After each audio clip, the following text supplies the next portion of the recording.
안녕하세요. 참았던 이야기들입니다. 구독과 좋아요 부탁드려요. 여러분, 오늘 들려드릴 이야기는 한 여성의 고백입니다. 사랑으로 시작한 결혼이 어느새 매일 반복되는 충돌로 변해가는 과정, 그리고 그 속에서 점점 작아지는 자신을 발견하게 되는 한 엄마의 솔직한 목소리입니다. 우리는 모두 결혼하면서 꿈을 꿉니다. 서로 의지하며 살아갈 동반자, 아이들과 함께 웃으며 저녁 식탁을 둘러앉을 따뜻한 가족. 하지만 현실은 때로 우리가 그린 그림과 너무 다릅니다. 같은 공간에 살면서도 서로 다른 언어를 쓰는 것처럼 느껴지는 순간들, 사소한 의견 차이가 깊은 상처로 변해가는 날들. 오늘의 이야기 주인공은 5살과 3살 두 아이를 키우는 엄마입니다. 그녀의 하루는 아침 일찍 시작됩니다. 아이들을 깨우고 밥을 먹이고 옷을 입히고 유치원에 데려다주고 집안일을 하고 다시 아이들을 데리러 가고 간식을 주고 놀아주고 저녁을 준비하고 씻기고 재우는 끝없는 반복. 그런데 그 모든 일상 속에서 그녀가 가장 힘들어하는 건 따로 있습니다.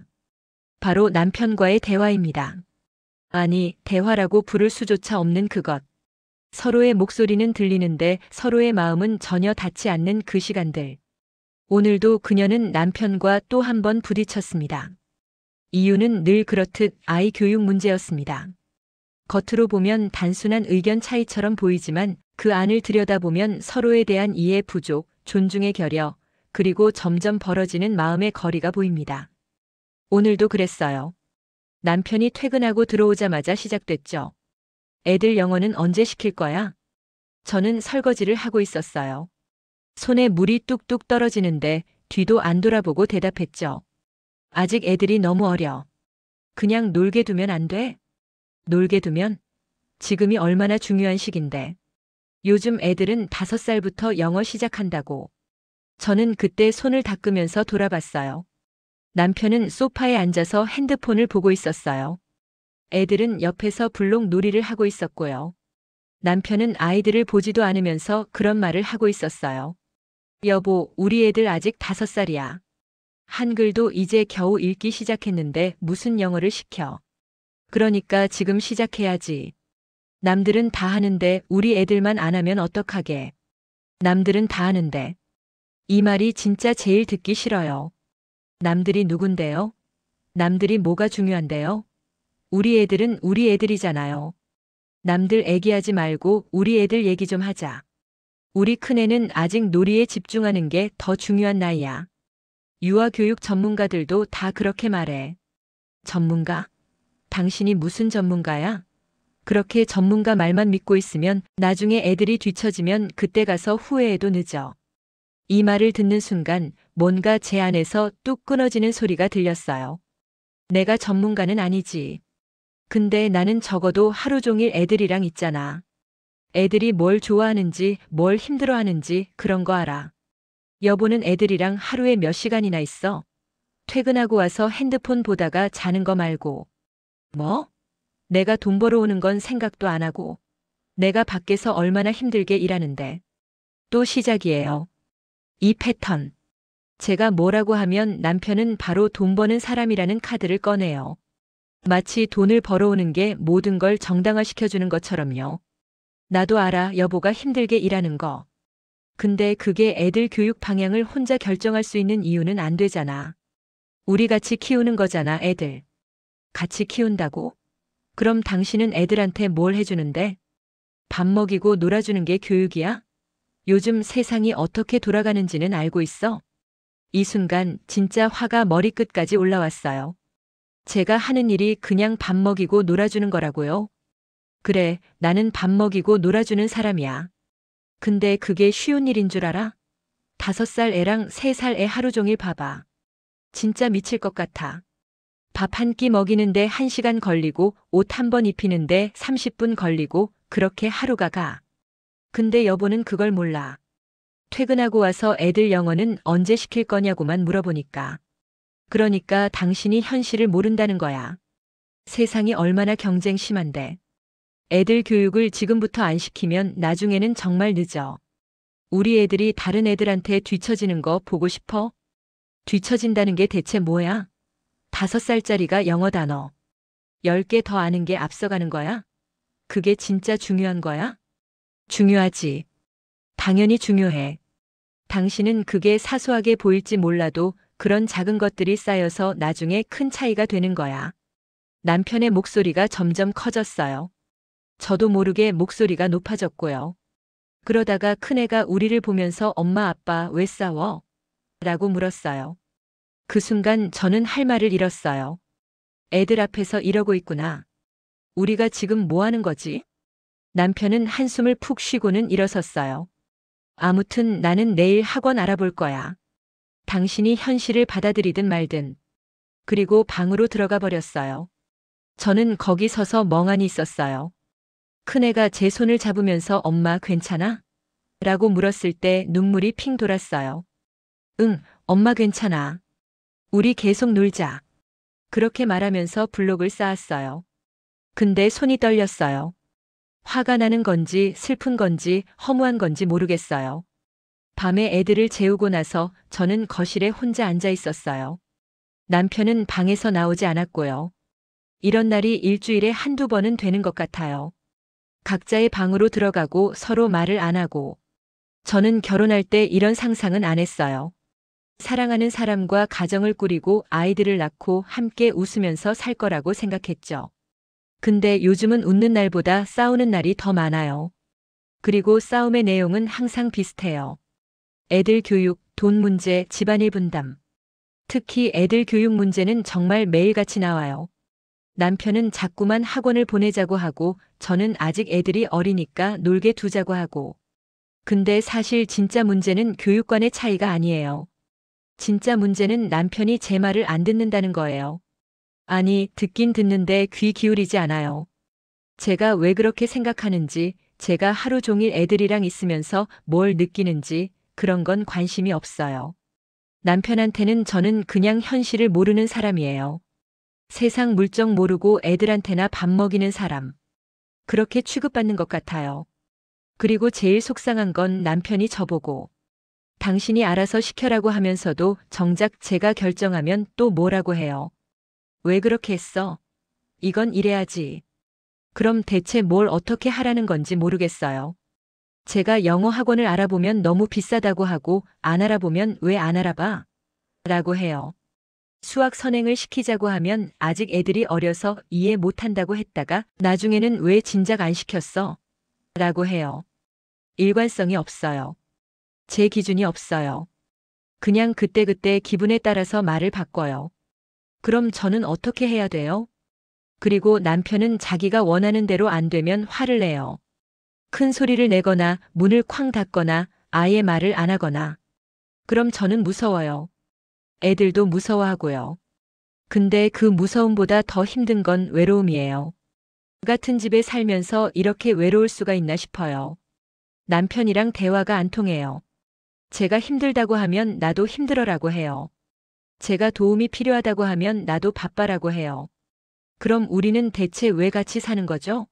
그냥 각자 살면 되는 거 아니에요? 이런 생각을 하다가 깜짝 놀랐어요. 내가 지금 무슨 생각을 하는 거지?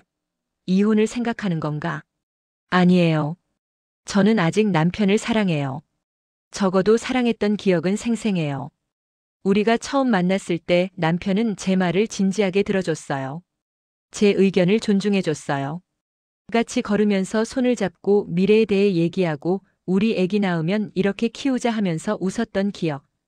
그런데 언제부터인가 우리는 서로에게 적이 된 것 같아요. 협력하는 게 아니라 겨루는 관계. 누가 옳은지 증명해야 하는 관계. 특히 애를 낳고 나서부터 심해진 것 같아요. 육아 방식, 교육관, 경제관 모든 게 달라요. 아니, 원래부터 달랐던 건지도 몰라요. 근데 애가 없을 때는 그게 문제가 안 됐어요. 각자 생각이 다르면 아, 그렇구나 하고 넘어가면 됐으니까요. 근데 애를 키우면서는 달라요. 우리의 생각이 직접적으로 애한테 영향을 미치니까요. 그러니까 양보할 수가 없는 거예요. 내 생각이 맞는데 왜 내 방식대로 해야 돼? 라는 생각이 자꾸 들어요. 남편도 똑같을 거예요. 내가 더 현실을 잘 아는데 왜 저 사람 말을 들어야 돼? 라고 생각하겠죠. 그렇게 우리는 평행선을 달려요. 절대 만나지 않는 두 개의 선처럼요. 그런데 오늘 진짜 깨달은 게 있어요. 우리가 싸우는 이유는 교육관이 달라서가 아니에요. 진짜 이유는 서로를 신뢰하지 못하기 때문이에요. 남편은 제가 애들을 제대로 키울 수 있을 거라고 믿지 않아요. 그래서 자꾸 간섭하고 지시하고 이렇게 해야 한다고 말해요. 저도 남편을 믿지 못해요. 남편이 정말 애들을 위해서 생각하는 건지 아니면 그냥 자기 체면을 위해서 학원을 보내려는 건지 의심스러워요. 신뢰가 없으니까 대화가 안 돼요. 상대방의 말을 있는 그대로 받아들이는 게 아니라 항상 뒤에 숨은 의도를 찾으려고 해요. 저 말은 무슨 뜻이지? 나를 무시하려는 건가? 내가 잘못하고 있다고 말하는 건가?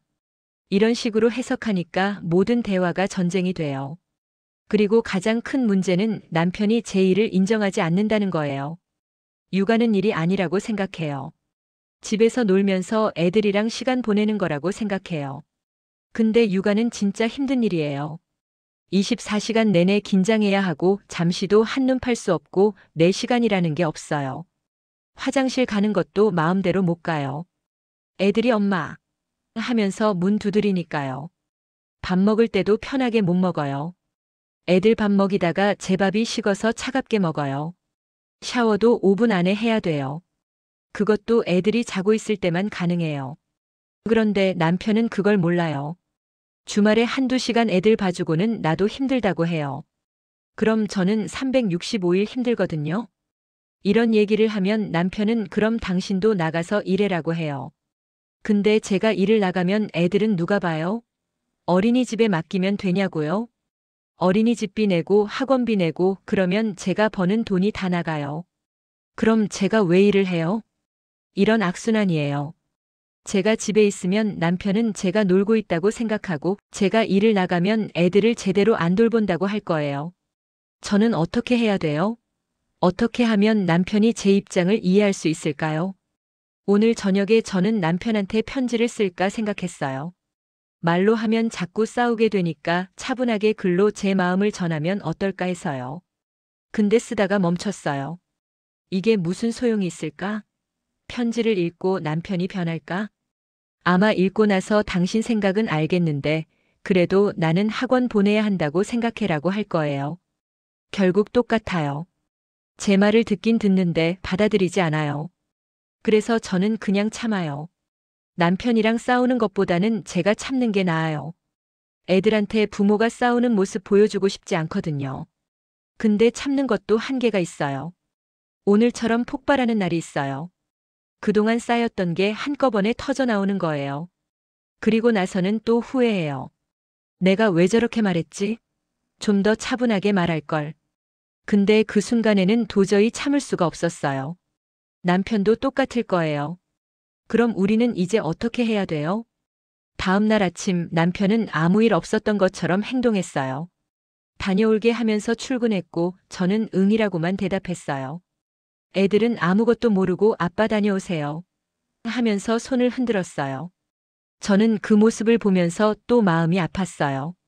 애들은 순수한데 우리는 왜 이렇게 복잡한지. 그날 오전 저는 큰애를 유치원에 보내고 막내랑 둘이 집에 있었어요. 막내는 자기 혼자 블록 놀이를 하고 있었고 저는 설거지를 하면서 멍하니 창밖을 봤어요. 우리 집은 아파트 5층인데 창문 밖으로 놀이터가 보여요. 아이들이 놀고 엄마들이 모여서 얘기하고 평화로운 풍경이에요.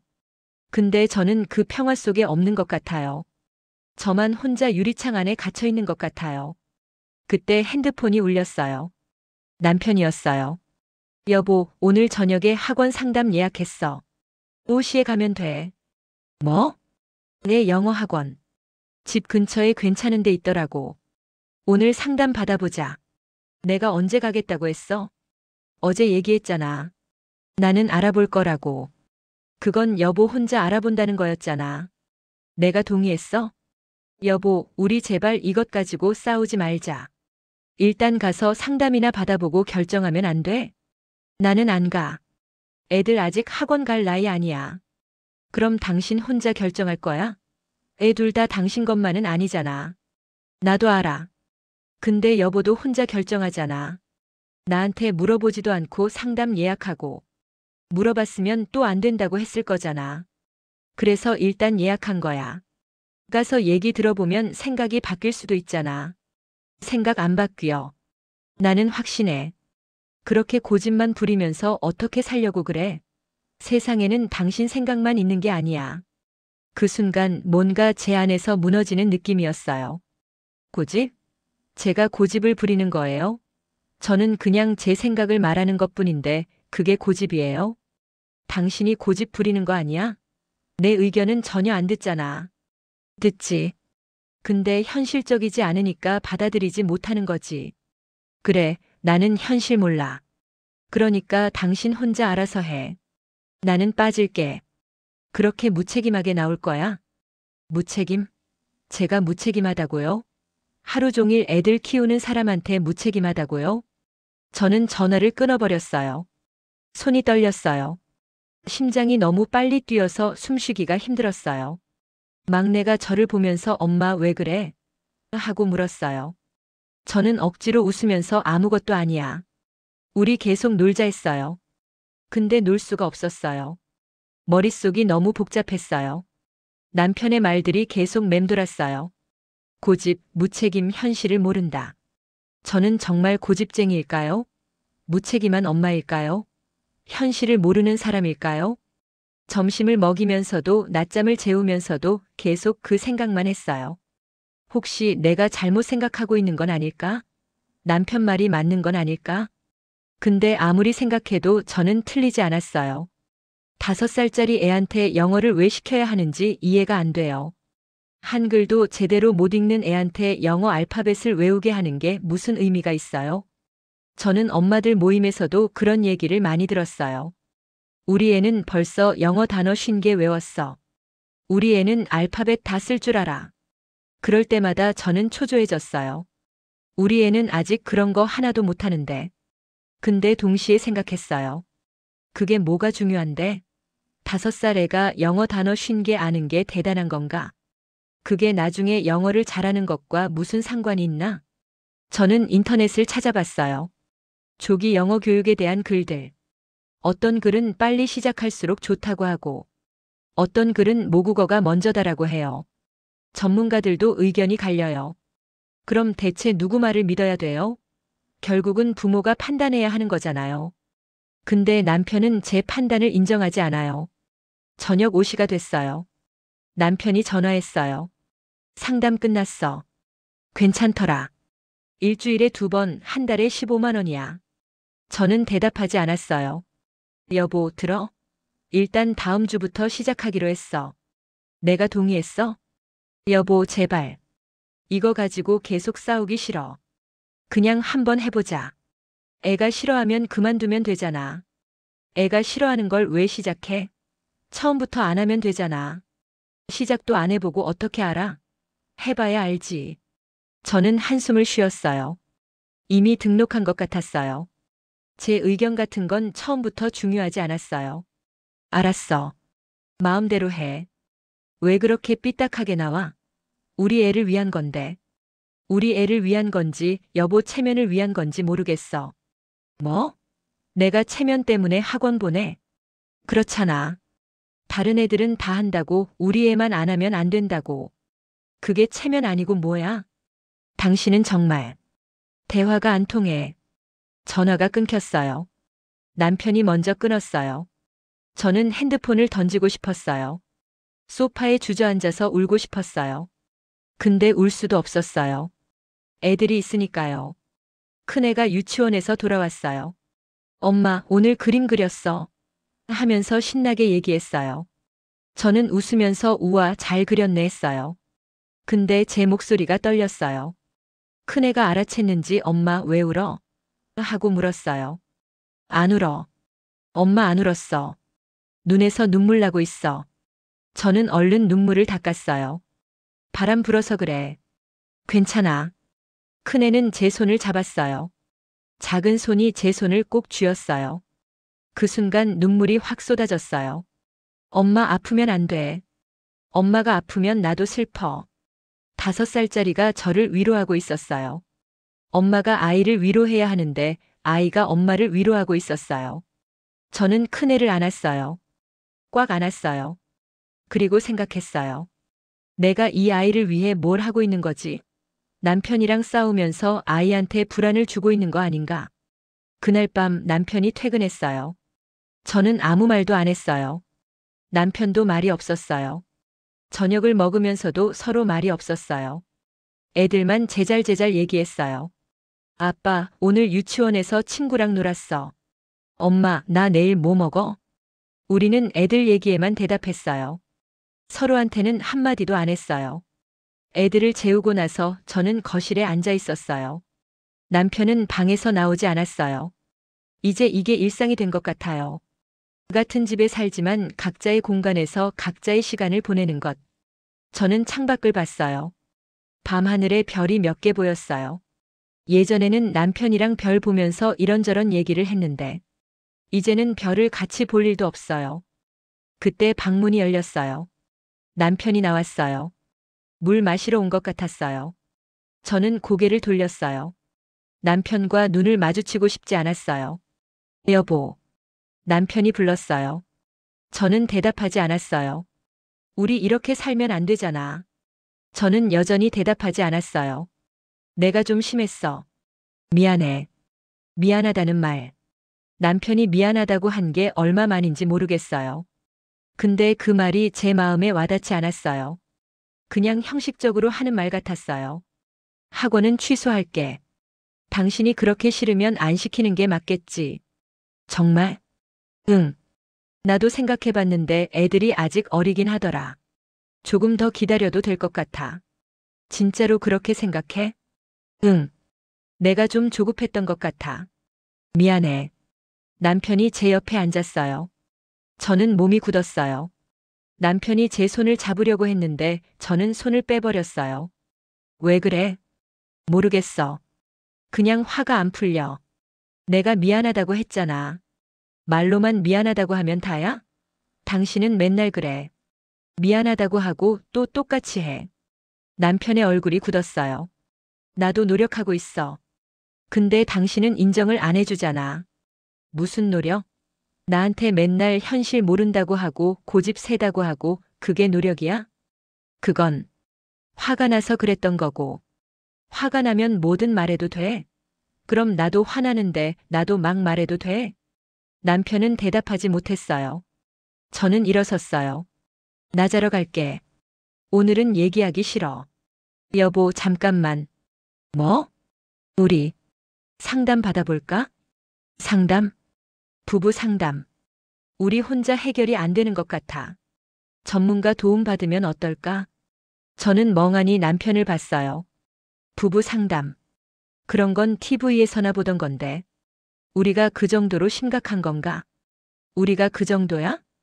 응. 나는 그렇게 생각해. 이대로 가면 우리 관계가 더 나빠질 것 같아. 저는 아무 말도 할 수 없었어요. 남편 말이 맞았어요.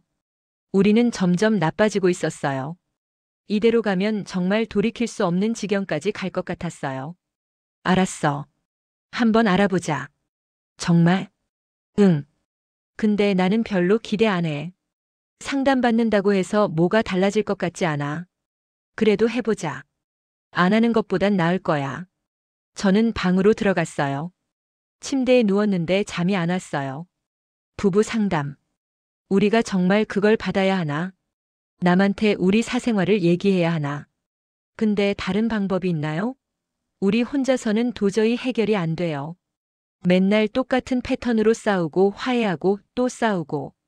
이 악순환을 끊으려면 누군가의 도움이 필요한 것 같아요. 다음 날 남편이 부부 상담센터를 알아봤어요. 집 근처에 괜찮은 곳이 있다고 했어요. 다음 주 화요일 오후 2시는 어때? 내가 반차 낼게. 그래. 당신도 시간 괜찮아? 응. 우리는 또 말이 없었어요. 상담을 받기로 했는데도 대화가 안 됐어요. 그 주 내내 저는 불안했어요. 상담을 받으면 뭘 얘기해야 하지? 우리가 얼마나 싸우는지 말해야 하나? 남편이 저를 어떻게 대하는지 말해야 하나? 그리고 무엇보다 상담사가 저한테 당신이 잘못했다고 하면 어떡하지? 남편 편을 들면 어떡하지? 화요일이 됐어요. 저는 애들을 시어머니한테 맡겼어요. 시어머니는 둘이 데이트하나? 하고 물었어요. 저는 네라고 대답했어요. 부부 상담 받는다고는 말 못했어요. 상담센터는 조용한 건물 3층에 있었어요. 들어가니까 편안한 느낌의 대기실이 있었어요. 소파에 앉아서 기다리는데 손에 땀이 났어요. 긴장돼? 응. 나도 그래. 김진수, 이지은 부부님? 상담사가 우리를 불렀어요. 중년의 여성이었어요. 온화한 인상이었어요. 상담실에 들어가니까 아늑한 느낌이었어요. 큰 소파가 있었고 창문으로 햇살이 들어왔어요. 앉으세요. 편하게 앉으시면 돼요. 우리는 소파에 앉았어요. 남편과 저 사이에 쿠션 하나 정도 거리를 두고요. 처음 오시면 다들 긴장하세요. 천천히 편하게 얘기하시면 됩니다. 오늘은 우선 두 분이 어떤 어려움을 겪고 계신지 들어보는 시간이에요. 누가 먼저 말씀해 주실래요? 남편과 저는 서로를 봤어요. 남편이 먼저 말했어요. 우리는 요즘 계속 싸워요. 아이 교육 문제로요. 아이가 몇 명이세요? 둘이요. 5살, 3살. 그렇군요. 어떤 부분에서 의견이 다르신가요? 저는 아이들한테 일찍부터 교육을 시켜야 한다고 생각하는데 아내는 아직 어리니까 놀게 두자고 해요. 상담사는 고개를 끄덕이면서 저를 봤어요. 이지은 씨는 어떻게 생각하세요? 저는 애들이 아직 너무 어려서 학원 같은 데 보내는 게 의미가 없다고 생각해요. 그냥 놀면서 배우는 게 더 좋다고 봐요. 그렇군요. 그럼 이 문제로 얼마나 자주 다투시나요? 일주일에 한두 번은 되는 것 같아요. 남편이 대답했어요. 그럼 꽤 자주 다투시는 편이네요. 다툴 때는 어떤 식으로 진행되나요? 저는 목소리가 커지는 편이에요. 그리고 아내가 제 말을 안 들으면 화가 나서 소리를 지르시나요? 네. 가끔요. 상담사가 저를 봤어요. 이지은 씨는 남편분이 화를 내실 때 어떻게 느끼세요? 무서워요. 그리고 위축돼요. 제가 잘못하고 있는 건가 싶고요. 잘못하고 있다고 느끼시는군요. 하지만 동시에 자신의 생각도 맞다고 생각하시죠? 네. 저는 제가 틀렸다고 생각하지 않아요. 근데 남편은 제가 틀렸다고 하니까 헷갈려요. 상담사는 잠시 생각하더니 말했어요. 두 분 다 자신이 옳다고 생각하시는 거네요. 그리고 상대방의 생각은 틀렸다고 느끼시고요. 우리는 대답하지 않았어요. 근데 맞는 말이었어요. 부부 갈등의 많은 경우가 이렇게 시작됩니다. 내가 옳고 당신이 틀렸다는 전제에서 시작하는 거죠. 하지만 실제로는 대부분의 경우 둘 다 틀리지 않아요. 그냥 다를 뿐이죠. 다르다는 게 무슨 말씀이세요? 제가 물었어요. 진수 씨는 아이들의 미래를 걱정하시는 거예요. 경쟁 사회에서 뒤처지지 않으려면 일찍부터 준비해야 한다고 생각하시죠. 이건 아이를 사랑하기 때문에 나오는 생각이에요. 남편이 고개를 끄덕였어요. 지은 씨는 아이들의 현재를 지켜주고 싶으신 거예요. 어린 시절은 다시 오지 않으니까 그 시간을 행복하게 보내게 해주고 싶으신 거죠. 이것도 아이를 사랑하기 때문에 나오는 생각이고요. 저도 고개를 끄덕였어요. 그러니까 두 분 다 틀리지 않았어요. 단지 아이를 사랑하는 방식이 다를 뿐이에요. 문제는 서로의 사랑 방식을 인정하지 않는다는 거예요. 그 말을 듣는 순간 뭔가 제 가슴이 뜨끔했어요. 맞는 말이었어요. 저는 남편의 방식을 인정하지 않았어요. 그냥 틀렸다고만 생각했어요. 그럼 저희는 어떻게 해야 돼요? 남편이 물었어요. 먼저 서로의 입장을 이해하려고 노력해야 해요. 상대방이 왜 그렇게 생각하는지 그 이유를 진심으로 들어봐야 합니다. 그리고 자신의 생각만 옳다는 태도를 버려야 해요. 쉽게 말하지만 그게 어려운 거잖아요. 저는 그렇게 생각했어요. 저희 둘 다 고집이 세서 쉽지 않을 것 같아요. 제가 말했어요. 맞아요. 쉽지 않아요. 하지만 가능해요. 작은 것부터 시작하면 돼요. 예를 들면 상대방이 말할 때 끝까지 듣기. 중간에 끊지 않고 반박하지 않고 그냥 듣는 거예요. 그게 되나요? 해보시겠어요? 지금 여기서 한번 해볼까요? 진수 씨, 지은 씨한테 하고 싶은 말이 있으세요? 남편은 잠시 망설이다가 말했어요. 나는 당신이 애들한테 정말 잘해주는 거 알아. 하루 종일 애들 보면서 힘들 텐데도 항상 웃으면서 대하잖아. 그게 정말 대단하다고 생각해. 근데 남편이 말을 멈췄어요. 계속하세요. 상담사가 말했어요. 근데 가끔은 내 생각도 좀 들어줬으면 좋겠어. 나도 애들을 생각해서 하는 말인데 당신은 내가 무조건 틀렸다고 생각하는 것 같아서 속상해. 남편의 목소리가 떨렸어요. 저는 처음으로 남편도 상처받고 있다는 걸 알았어요. 지은 씨, 어떻게 느끼셨어요? 저는 몰랐어요. 남편이 그렇게 느끼고 있는지. 저는 그냥 제 생각을 말한 것뿐인데. 그렇죠. 우리는 자신의 의도와 상대방이 받아들이는 느낌이 다르다는 걸 잘 몰라요. 지은 씨는 그냥 의견을 말한 건데 진수 씨는 거부당했다고 느낀 거예요. 저는 남편을 봤어요. 남편도 저를 보고 있었어요. 처음으로 우리가 서로를 제대로 본 것 같았어요. 이제 지은 씨 차례예요. 진수 씨한테 하고 싶은 말이 있으세요? 저는 숨을 깊이 들이쉬었어요. 저는 여보가 저를 인정해줬으면 좋겠어요. 제가 하는 일이 그냥 밥 먹이고 놀아주는 게 아니라 진짜 힘든 일이라는 걸요. 그리고 제가 내리는 판단도 존중해줬으면 좋겠어요. 제가 현실을 모르는 게 아니라 그냥 여보랑 생각이 다른 거니까요. 남편이 고개를 끄덕였어요. 미안해. 나도 모르게 당신을 무시한 것 같아. 진짜 미안해. 그 순간 제 눈에서 눈물이 흘렀어요. 제가 듣고 싶었던 말이었어요. 인정. 존중. 그게 전부였어요. 상담사가 티슈를 건네줬어요. 감정을 표현하는 건 좋은 거예요. 참지 마세요. 두 분은 오늘 아주 중요한 첫걸음을 내디뎠어요. 서로의 마음을 조금이나마 이해하기 시작한 거예요. 그날 상담을 마치고 나오면서 우리는 말이 없었어요. 근데 이전의 침묵과는 달랐어요. 불편한 침묵이 아니라 생각하는 침묵이었어요. 집에 가는 길에 남편이 말했어요. 다음 주에 또 가자. 상담. 응. 그리고 오늘 저녁은 내가 만들게. 당신 쉬어. 정말? 응. 못 만들어도 이해해줘. 저는 웃었어요. 남편이 요리한다는 건 거의 재앙 수준이거든요. 근데 그 마음이 고마웠어요. 그날 저녁 남편이 만든 김치찌개는 정말 맛없었어요. 짜고 국물이 거의 없고. 근데 애들은 아빠가 만들어서 맛있어 하면서 먹었어요. 저도 끝까지 먹었어요. 그리고 맛있다고 말했어요. 거짓말이었지만 필요한 거짓말이었어요. 그날 밤 우리는 오랜만에 같은 침대에서 잤어요. 손은 잡지 않았지만 같은 공간에 있다는 것만으로도 괜찮았어요. 변화는 하루아침에 오지 않아요.